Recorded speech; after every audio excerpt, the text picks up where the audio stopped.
Invitamos a la comisión a tomar su lugar. Contamos con la participación del maestro Edmundo Delgado Apolinar, originario de Coatepec, Guerrero, con un canto a Cuauhtémoc.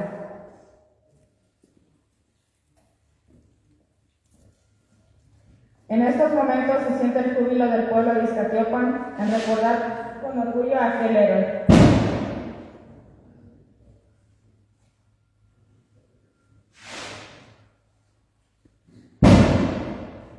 Tlaquilti, saludos desde Coatepec, la tierra de la abuela de Cuauhtémoc. El día de hoy estamos honrando la memoria de Cuauhtémoc con este pequeño canto en lengua materna, el mexicano náhuatl, y su correspondiente traducción al español, para efecto de revalorar, redignificar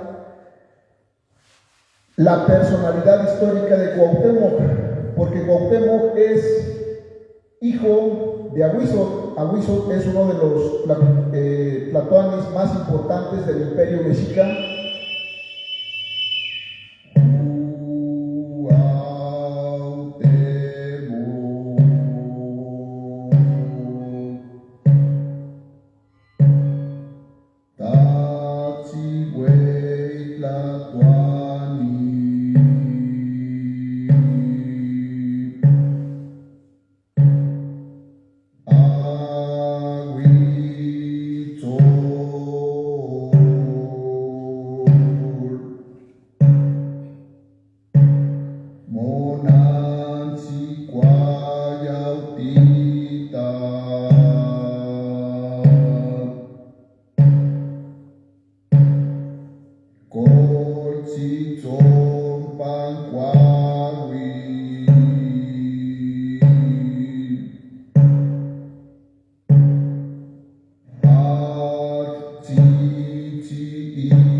Iztaciopan.